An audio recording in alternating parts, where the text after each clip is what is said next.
caiu enquanto andava no caminho de Damasco. Podia ser o cavalo? Podia, né? Mas a Bíblia diz apenas que caiu. Aleluia.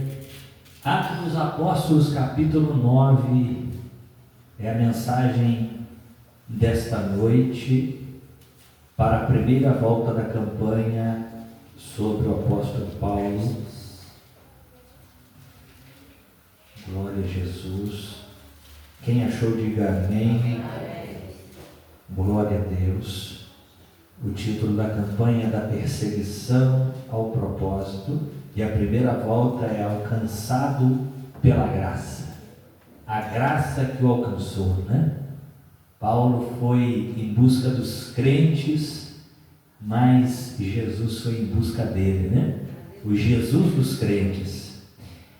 Atos é o quinto livro do Novo Testamento, depois do Evangelho de Jesus que escreveu João, que diz assim, capítulo 9: E Saulo, respirando ainda ameaças e morte contra os discípulos do Senhor, dirigiu-se ao sumo sacerdote e pediu-lhe cartas para Damasco, para as sinagogas, a fim de que se encontrasse alguns daquela seita, quer homens, quer mulheres, os conduzisse presos a Jerusalém. E indo no caminho, aconteceu que, chegando perto de Damasco, subitamente o cercou um resplendor de luz do céu. E caindo em terra, ouviu uma voz que lhe dizia: Saulo, Saulo, por que me persegue? E ele disse: Quem és, Senhor? E disse o Senhor: Eu sou Jesus a quem persegues. Duro é para te recalcitrar contra os aguilhões. E ele, tremendo e atônito, disse: Senhor, que queres que eu faça?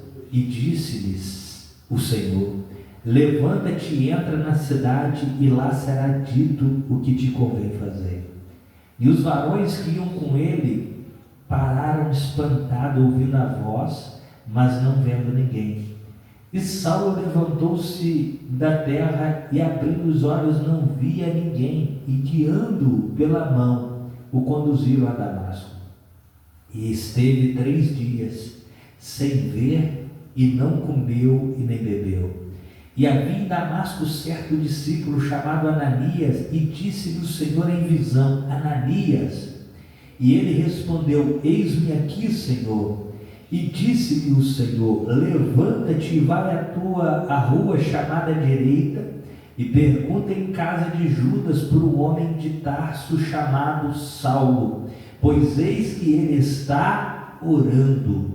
E numa visão ele viu que entrava um homem chamado Ananias e punha sobre ele a mão para que o tornasse a ver. E respondeu Ananias: Senhor, há muito ouvi acerca deste homem, quantos males tem feito aos teus santos em Jerusalém, e aqui tem poder dos principais dos sacerdotes para prender a todos que invocam o teu nome. Disse-lhe, porém, o Senhor: Vai, porque este é para mim um vaso escolhido para levar o meu nome adiante dos gentios e dos reis e dos filhos de Israel. E eu lhe mostrarei quanto deve padecer pelo meu nome. Ananias foi e entrou na casa, impondo-lhe as mãos, disse: Irmão Saulo, o Senhor Jesus, que te apareceu no caminho de onde vinhas, me enviou para que tornes a ver e seja cheio do Espírito Santo. E logo lhe caíram dos olhos como que umas escamas, e recuperou a vista, e levantou-se e foi batizado.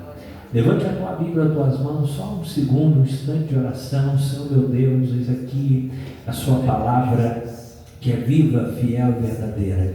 Te peço esta noite, ó Pai, uma vez mais, fala conosco, revela-nos as grandezas do teu Evangelho, os mistérios da tua palavra.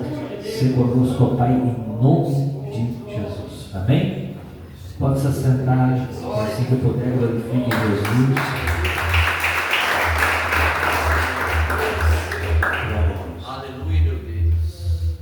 Irmãos, a palavra escrita em Atos dos Apóstolos nos fala sobre um cidadão complicado.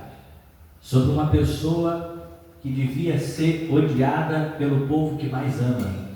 Conseguiu ser odiado pelos crentes porque ele mexia em algo muito sagrado, ele mexia com a família, ele prendia homens, prendia mulheres, prendia pais, prendia mães, porque essas pessoas cometiam algo que incomodava muito ele. Essas pessoas cometiam algo que para ele era gravíssimo. O que eles faziam? Eles adoravam a um tal de Jesus de Nazaré. Somente é isso. Um povo pacífico, um povo que só queria a sua liberdade de religião, mas era um povo que era perseguido por um ódio, que nem mesmo aquele que os odiava sabia a origem desse ódio. Esse homem, ele esteve diante do primeiro mártir da igreja, que foi o diácono Estevão. Diácono Estevão, Agora falhou a memória, Primeiro diácono, um dos primeiros diáconos a serem ungidos. Imagina agora, eu sempre já falei isso aqui, mas imagina agora, nós estamos aqui ordenando os diáconos da igreja, e aí vem cá na frente os candidatos a diácono, vem cá Jardel, vem cá Abraão, vem cá João Vitor, vem cá, Joel, João, vem cá Pedro, vem cá todos, vocês serão ungidos diácono. Aí eu coloco a mão na cabeça do João Vitor e falo assim: João Vitor, aqui na vida de todos tem uma obra muito grande, mas na tua tem uma obra maior. Tu há de ganhar almas preciosas. João Vitor vai sair daqui e falar: rapaz, só tem homem de Deus aqui e eu sou o melhor. Poxa vida, eu sou grandão mesmo, Deus é comigo mesmo. Eu sou um crente faixa preta, Isso é por causa do calo do meu joelho. Ele vai falar: tá vendo, André? Tá vendo? Tu tem um homem de Deus dentro de casa, me respeita, tá, moleque?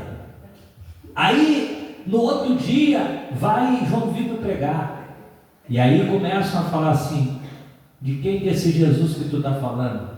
Entra uma chama do Espírito Santo dentro dele, e ele começa a falar de Jesus desde o Éden.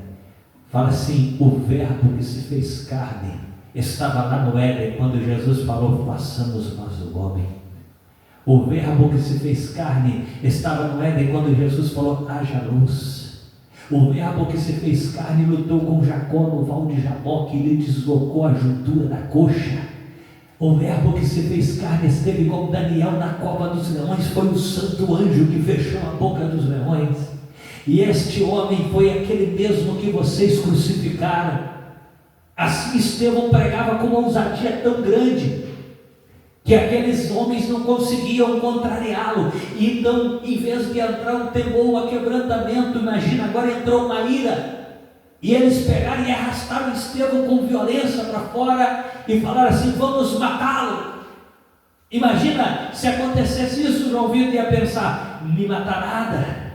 Ele ia cantar até a música do Pedro Paulo Gabriel, Quem tem promessa de Deus não morre. Jesus falou, eu sei que vai cumprir. Jesus estava cumprindo, mas Estevão entendeu. Quem não entendeu foi nós que lemos ali. O diácono mais cheio do Espírito Santo, o diácono mais, aleluia, fervoroso, na primeira pregação dele, ele é arrastado para fora para ser apedrejado, e Deus livrou, é claro, Deus livrou, Deus livrou, pastor? Não escandaliza os crentes, não, Deus não livrou. Deus não livrou porque Jesus não morreu na cruz para livrar a gente das pedras. Ele morreu na cruz para abrir a porta do céu para nós. E naquela hora, ele, antes de morrer, ele viu a janela dos céus aberta, e ele glorificou a Deus. E ele, tão cheio do Espírito Santo, ele não pediu a Deus para livrar da pedra, Ele falou assim: perdoa ele, Jesus, que se eles vissem o que eu estou vendo, aleluia, eles iam querer vir ficar no meio aqui para ser apedrejado também. Naquela hora era melhor dali para levar uma pedrada do que para segurar a pedra e atacar ela. E naquela hora um jovem segurava a sua roupa ali, e a Bíblia diz que ele consentia, ou seja, ele concordava. Esse jovem era chamado Saulo de Tarso, um jovem que era filho de mãe judia com pai romano, aleluia, e foi criado aos pés de Gamaliel, que era um erudito que estudava a lei de Moisés. E ele, ali aos pés de Gamaliel, ele aprendeu, ele era dedicado, ele era uma pessoa intelectual. Paulo lia, estudava, Paulo tinha uma sede, um desejo de descobrir algo. Sabe aquela sensação que ainda lhe falta algo? É a mesma sensação que levou o jovem rico a ir até Jesus e falar assim: o que eu faço para herdar a vida eterna? Jesus falou: obedece os mandamentos. Ele falou: mas eu faço isso desde criança, o que me falta ainda? Tinha uma sede nele, um desejo de algo mais, uma inquietude, ele queria algo mais. Saulo também queria, só que Saulo não teve oportunidade de descobrir a tempo o que era que lhe fazia falta.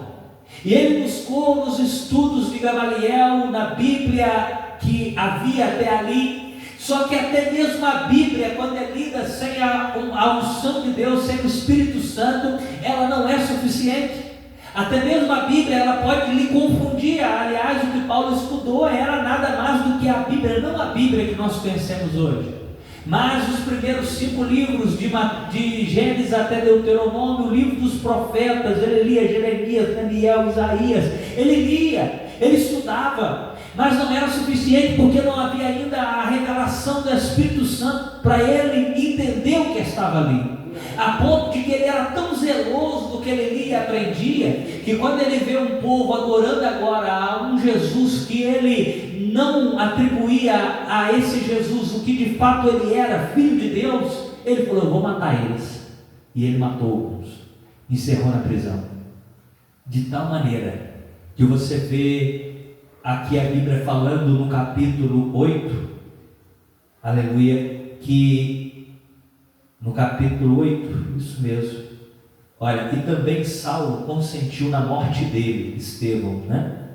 E fez-se naquele dia uma grande perseguição contra a igreja que estava em Jerusalém, e todos foram dispersos pelas terras da Judéia e da Samaria, exceto os apóstolos. Estava uma panelinha lá em Jerusalém, né? Tirão-lhe falava sempre, né? Quando junta as brasas fica melhor, não é? Mas Jesus não concorda com isso não. Jesus, ele junta as brasas até as brasas esquentar bem, né? Então o Tirão-lhe estava certo, né? Só que agora eu vou explicar um pouco além do que o Tirão-lhe falava, né? E juntava as brasas quando havia chama. Aí agora jogava uma brasa para cada lado, para que a chama aumente em outros lugares.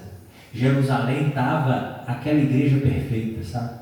Aquela igreja perfeita. Tinha a irmã do coque que revelava, tinha os filhos do João Carlos que cantavam, louvavam, tinha os irmãos que abriam a igreja, os irmãos que zelavam a igreja, tinha os irmãos completa, a igreja completa, a igreja de Jerusalém. Era fogo puro todo dia, era poder, era unção, era revelação, era aquela igreja que não dava vontade de ir embora. Mas aí Jesus falou assim: está muito bom aqui, mas tem um monte de lugar que não tem nenhuma velazinha acesa, enquanto aqui a chama está ardendo demais.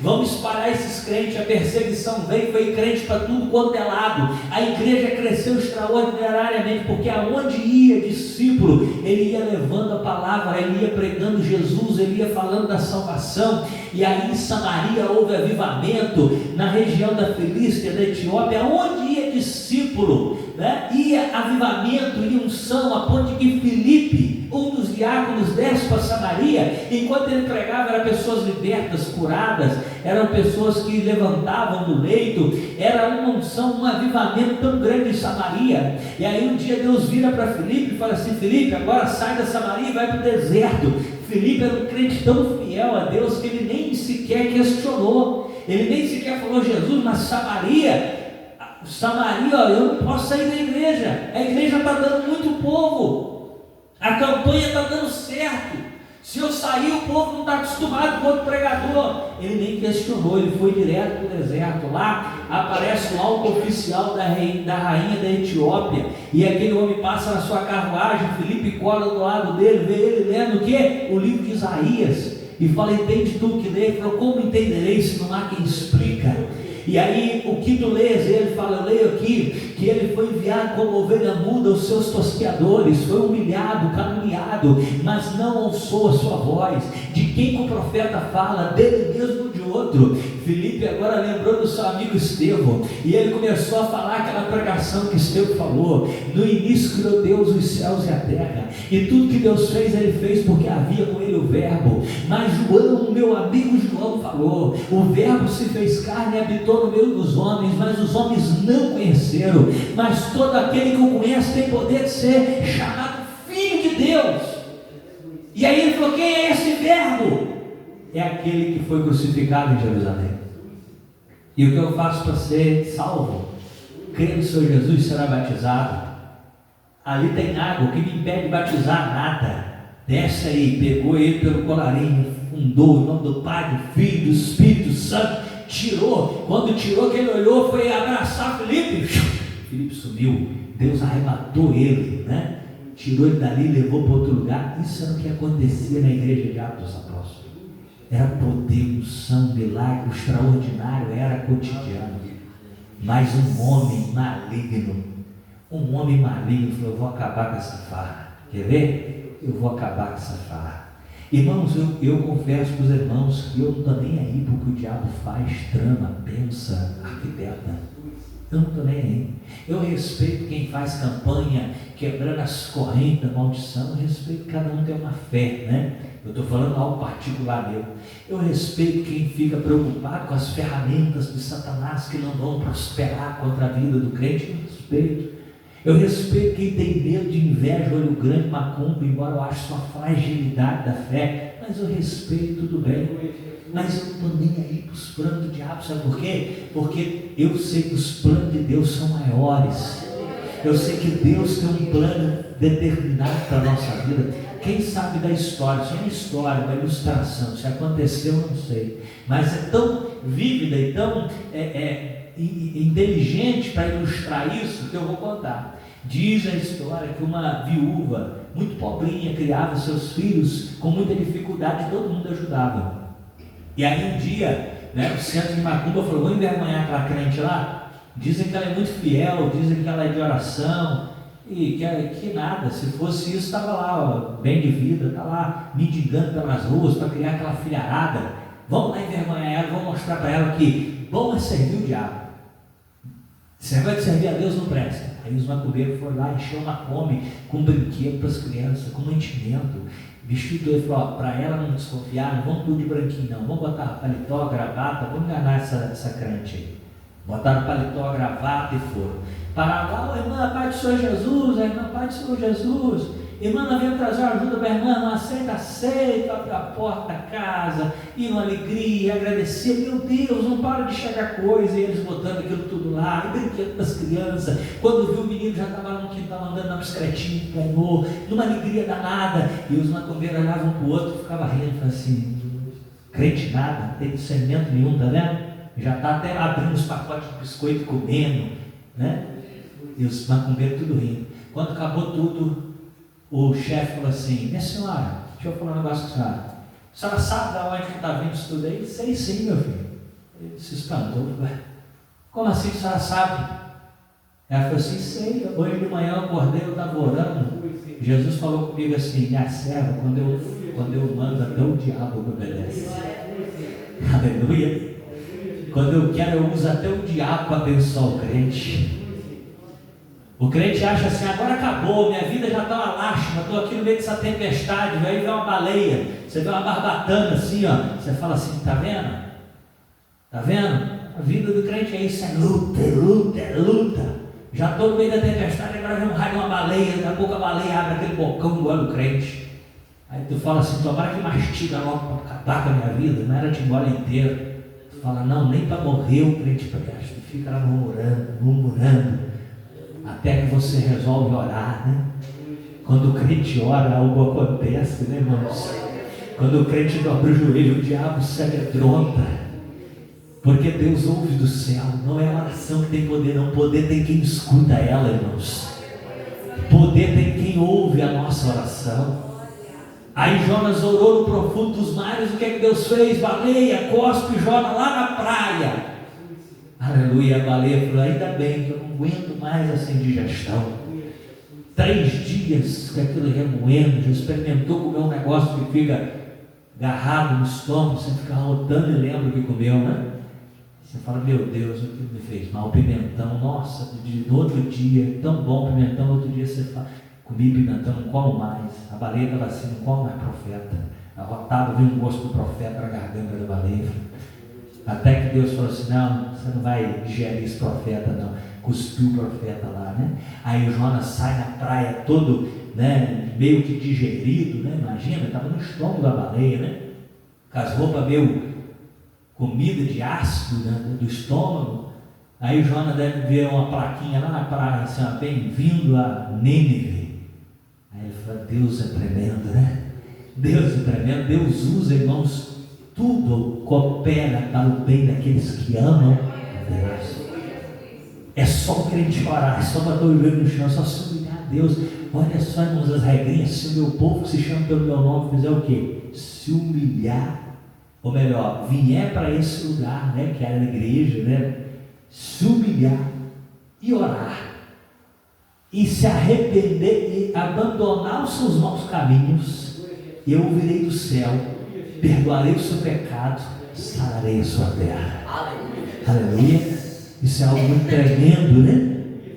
A Bíblia diz que esse homem agora falou assim, eu vou acabar com a farra dos crentes. O crente mais ou menos deve ter falado assim, gente, eu sabia que ia dar algo errado, eu sabia, estava bom demais para ser verdade, Saulo está vindo aí. Aí o outro deve ter falado assim, eu senti algo ruim naquele dia que a gente foi para a igreja e tinha uma macumba na porta da minha casa. Naquele dia eu senti que algo ruim aconteceu comigo. Começou os crentes tudo, né?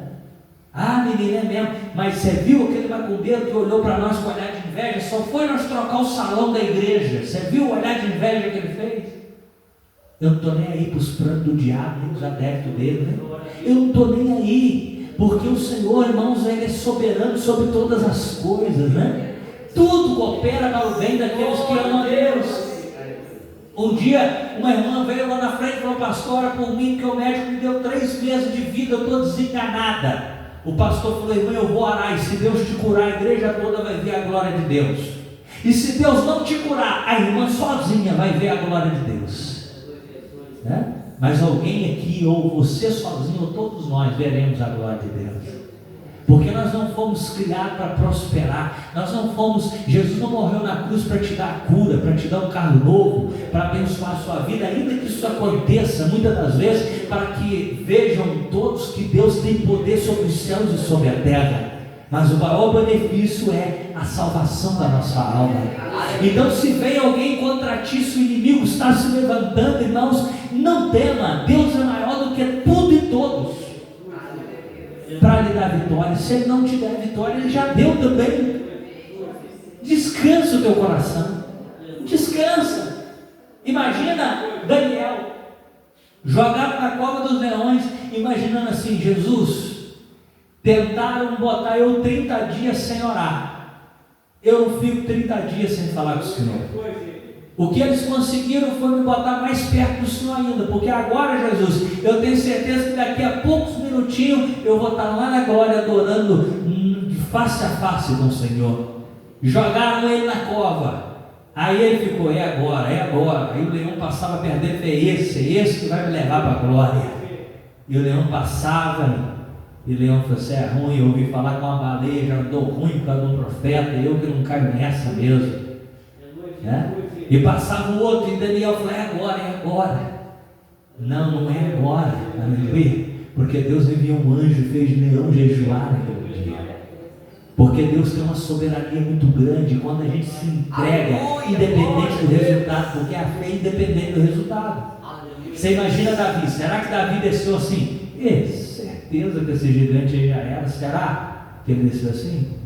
Eu acredito que a nossa fé, ela, às vezes ela vacila, mas mesmo vacilando, a gente vai em direção ao alvo de Deus.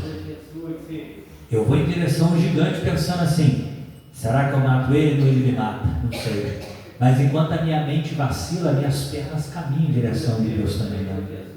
Eu não estou falando que a gente vai estar sempre, né, alto astral, crendo em tudo. Vai ter dia que você vai, né, enfrentar gigantes. Vai ter dia que um desafio pequeno te amedronta e te faz duvidar.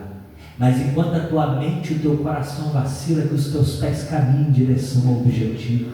Aleluia. Davi, ele foi caminhando, e dentro dele eu imagino ele falando assim: ah, meu Deus, acho que eu vou morrer. Ah, o gigante, conforme vai chegando perto, ele vai ficando maior e mais feio.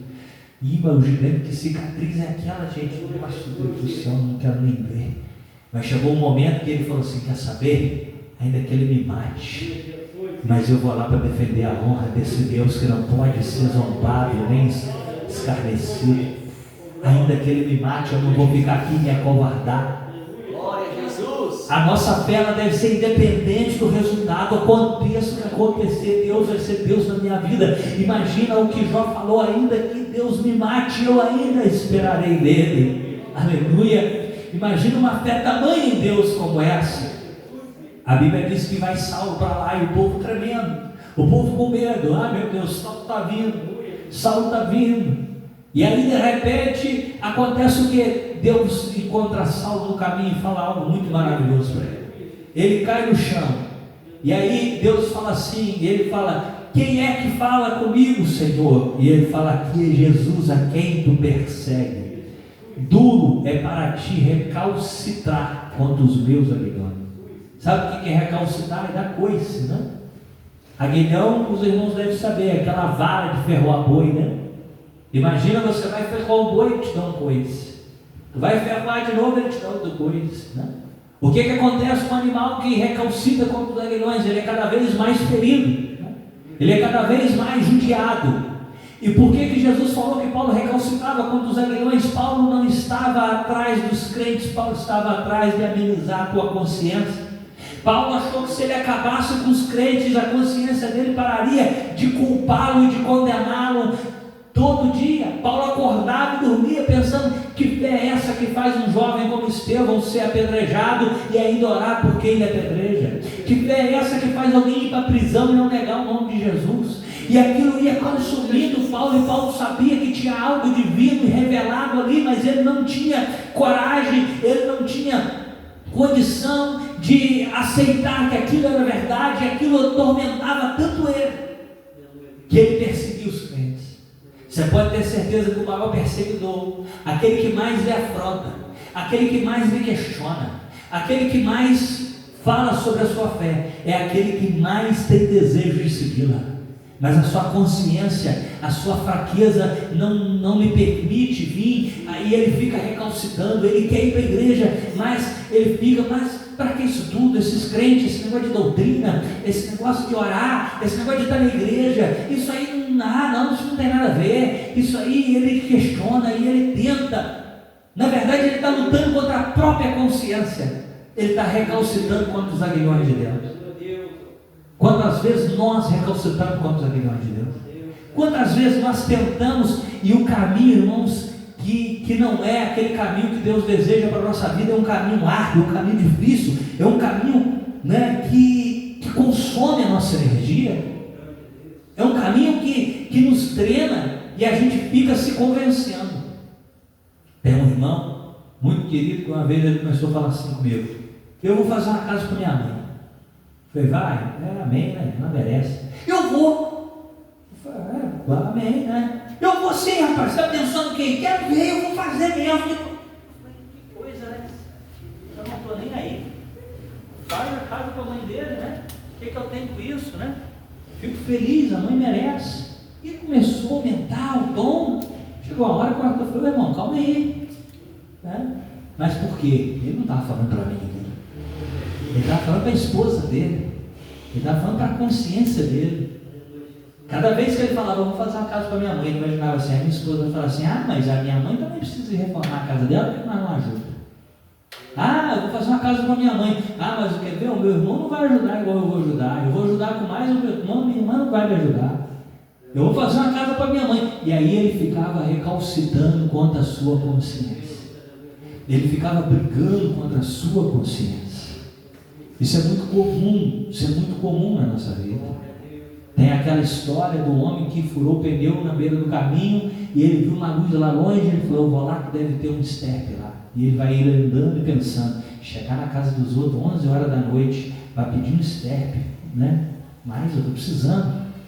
Aí ele ia pensando mais um pouquinho: Puxa vida, imagina que o cara vai pensar, vai falar assim, nem te conheço, quando que você vai devolver esse step? Não, eu vou dar meu telefone para ele, vou falar que eu sou filho do Zé, que o Zé é muito gente boa, que ele pode ligar para qualquer um, mas rapaz, e se esse cara me emprestar? Aí eu falei, foi. Quando ele chegou lá, ele bateu na porta, aí o rapaz abriu, pois não, meu filho. Ele falou, quer saber, fica com esse step para você, seu egoísta, isso aí não vai fazer falta para mim não, vai fazer falta para você, você vai ver. O dia que você precisar, tu vai ver o que é precisar de alguém. E virou as costas para o pisador. Quantas vezes a gente briga, não é com uma pessoa, a gente briga com a gente mesmo, com a nossa consciência. E quando você está brigando contra um pensamento, quando você está brigando contra uma sugestão da tua mente, é menos pior, mas muitos de nós brigamos contra a vontade de Deus para nós. Quantas vezes nós brigamos com isso?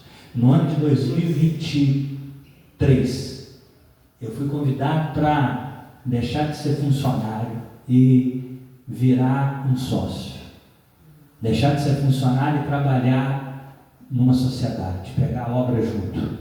E eu falei, não vou nada, você está doido? É muito melhor eu trabalhar sozinho, é muito melhor, eu já tinha um dinheiro guardado, falei, eu vou pegar esse dinheiro, vou comprar um lote, vou fazer uma casa, vendo essa casa, sobe o dinheiro, faço 1,5, e aí a outra eu vendo e termina a outra, e aquela coisa toda. Eu falei, eu fiz engenharia para isso, não é? Eu não vou abrir empresa. Eu fiquei brigando, recalcitrando contra os aguilhões. Resultado disso, me deu um desânimo de 3 meses, que eu fiz exame de tudo que os irmãos imaginaram, até desconfiar que era leucemia, a médica desconfiou. Fizemos exame, estava tudo ok, todas as taxas. Ela falou, só tem uma explicação, você está com depressão. Eu falei, não estou, eu já tive depressão em 2015, eu sei o que é uma depressão, não estou, eu estou bem. Mas eu estou sem energia, eu saía, acordava 8 horas da manhã com uma dificuldade, ia para trabalhar, chegava atrasado, e aí eu saía do serviço 3, 4 horas da tarde, ia em direção em casa, às vezes eu tinha que parar o carro e dormir no caminho de Bom Jardim a Monerá. Eu não tinha ânimo para resolver nada. Sabe por quê? Porque eu não estava querendo aceitar o convite que Deus estava me dando. Eu estava querendo viver uma vida egoísta, eu estava querendo viver uma vida preocupada, uma vida que me atendia, uma vida que para mim era suficiente, uma vida que não era a vida que Deus desejava para mim. E aí, esta exata mensagem, me fez entender que eu estava recalcitrando contra os aguilhões. Muitas das vezes o caminho está tão difícil. Muitas das vezes você está se sentindo tão mal. Você dobra o joelho, você ora, mas não se sente respondido. A tua vida espiritual, algo da tua vida está travado, não anda, não avança. Nessa noite nós vamos orar diferente. Senhor, aonde eu estou recalcitrando contra os aguilhões? Senhor, o que eu devo fazer e ceder à sua vontade agora? Uma coisa eu garanto, a vontade de Deus ela é boa, ela é perfeita, ela é agradável. De maneira nenhuma que a vontade de Deus é ruim, é dolorosa. E aí eu comecei a viver isso, eu aceitei a viver isso, eu me propus, aceitei a proposta, e eu venho vivendo altos e baixos, e mais baixos do que altos. Mas irmãos, eu estou vivendo há 3 anos algo sobrenatural todo dia. Deus tem sustentado, Deus tem dado graça, Deus não tem feito faltar o maná. É uma luta, é uma dificuldade, mas é um aprendizado, é alguma coisa. E nesses dias nós paramos para fazer o balanço de tudo que aconteceu em 3 anos. Nós vemos que o salto foi positivo, demos emprego, prosperamos, abençoamos muito a vida. E o que sobrou? Sobrou experiência, sobrou fé, sobrou aprendizado. É bom viver o caminho que Deus quer, porque a gente tem várias vontades. A Bíblia fala que o próprio Ananias falou, mas Senhor, ele tem cartas que lhe dão poder contra os crentes. Se Jesus fosse prolixo, né? Se Jesus fosse daquele que fala muito, ele fala assim, calma aí Ananias, fala de novo, vou te dar uma peteleca na orelha. Que carta, Ananias? Carta que dá poder. Ananias, quem que deu a carta que dá poder para ele, Ananias? Foi o principal da sinagoga. Falou que dá poder, Ananias, é o nome do Senhor Jesus. O que dá poder, Ananias, é estar debaixo da minha lei, da minha presença. O que dá poder, Ananias, é me obedecer e fazer a minha vontade. Aleluia. Vai lá agora e tu não vai com carta de sacerdote, não. Tu vai em nome do Senhor Jesus, do Deus dos exércitos. E ele foi lá e orou. E olha que interessante, Paulo era crente há 3 dias. Há 3 dias que Paulo era crente. Ele estava em jejum por 3 dias, sem água e sem comida, e já teve até visão. Ele já até tinha visto Ananias vir orar por ele. Quando Ananias veio, orou por ele, caiu uma escama do olho dele, ele ficou curado e já saiu dali pregando a palavra de Deus. Aleluia, Jesus. Quando a gente aceita viver o extraordinário, as coisas acontecem rápido na nossa vida. Quando a gente aceita viver aquilo que Deus está propondo, que às vezes é desconfortável, às vezes te causa medo e aflição, algo extraordinário acontece rápido na nossa vida, porque estamos fluindo debaixo do poder de Deus. E a Bíblia transforma agora, a palavra de Deus transforma agora o maior perseguidor no maior perseguido, naquele que causava danos, dor de cabeça e aflição, agora em um que traz edificação para o reino de Deus. Deus transformou a vida de uma maneira, ele foi de outra maneira, ele voltou. E a gente pode falar isso aí, fala somente da conversão de Paulo, mas eu quero crer que em vários momentos nós temos encontros com Jesus que nos jogam no chão. Em vários momentos. Eu estava falando com o irmão Pedro ali agora, que a maioria das vezes que ele ouve uma palavra que eu vou dar, ele pode ter toda certeza que essa palavra está sendo pregada para mim. Muitas das vezes os irmãos recebem porque o Espírito Santo de Deus é tão bom, que ele permite que na minha fraqueza, né, o Senhor ainda consiga usar algo para falar com a vida dos irmãos. Mas pode ter certeza que o Senhor me derruba no caminho várias vezes. Que nessa noite eu cheguei aqui, talvez caído, derrubado, porque certos planos deram errado, porque certas expectativas, certas cartas que eu tinha, certos, nós podemos chamar de cartas, contratos, certos acordos, certas concepções, certos planos que eu tinha, me davam subsídio, me davam um conforto mental, me davam uma sensação de poder, como Paulo tinha.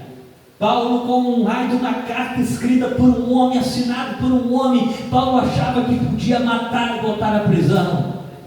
Mas bem-aventurado é aquele que não tem poder terreno na tua vida, aquele que tem poder que vem do céu, aquele que tem o poder de Deus na tua vida. Porque muitas das vezes é muito bom receber uma promessa de alguém.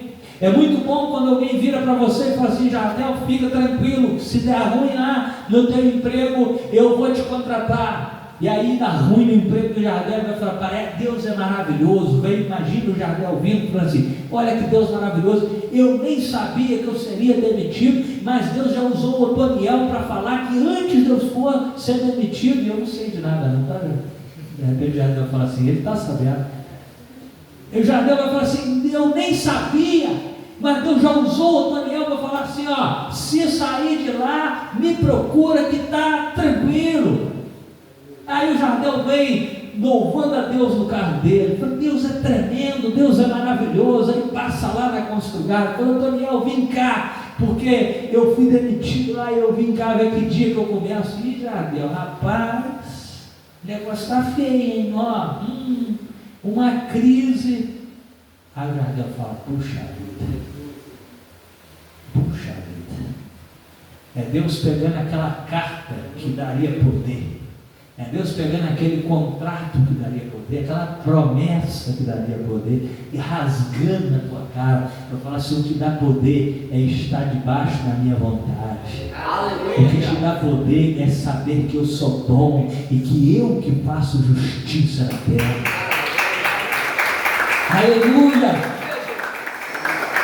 A gente está sempre procurando cartas aqui da terra para serem assinadas por homens, para falar: não, fica tranquilo que se o fulano ganhar, está garantido. Fulano ganhar lá para prefeito, para vereador, está garantido. Fica tranquilo que se o Bertano pegar a obra tal lá, ele vai me dar uma subempreitada lá e eu vou conseguir botar minha turma para trabalhar, está garantido. Fica tranquilo que ano que vem vai começar uma obra ali, vai começar a colar. A gente está procurando essas cartas, irmãos, que nos dão poder entre muitas aspas. Mas Deus às vezes permite essas cartas serem rasgadas e levadas a nada. Deus permite frustrações na nossa vida para que nós possamos glorificar Ele, somente a Ele.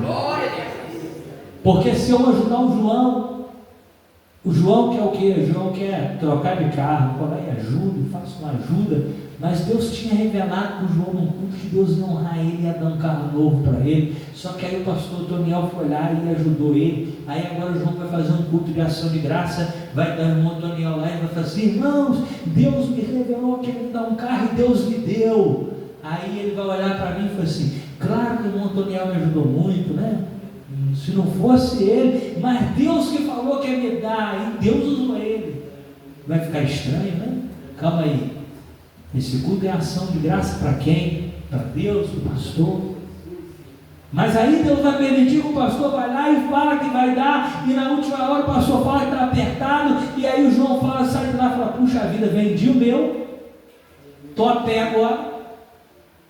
E o Montoniel falou que ia me ajudar a ir lá no Rio para nós escolher um carro lá, que lá tem uma agência muito boa, e agora ele não pode ir, eu estou até tendo que trabalhar de ônibus, e agora o dinheiro que eu vendi, o Chevette eu vendi fiado, porque eu achei que ia dar para comprar um carro fiado lá, e agora, meu Deus do céu, passando luta, e vem sexta-feira para a igreja e pega chuva na volta, e vai embora debaixo de chuva, falando assim: puxa vida, se eu não estou com o meu Chevette, e vai ele murmurando.